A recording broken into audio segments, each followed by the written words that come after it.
If you're a data engineer tired of bottlenecks, you need to know about DAG in Apache Spark. DAG stands for Directed Acyclic Graph. Think of it as a roadmap for your data. In Spark, vertices are the checkpoints, your RDDs.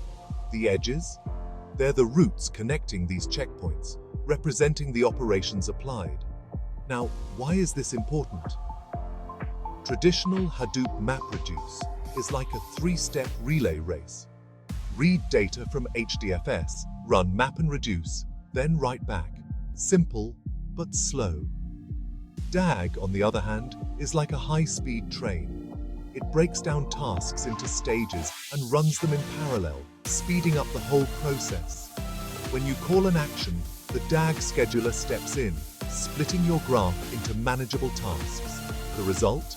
Faster, more efficient data processing. Ditch the traffic jam, upgrade to DAG in Apache Spark, and watch your data pipeline soar.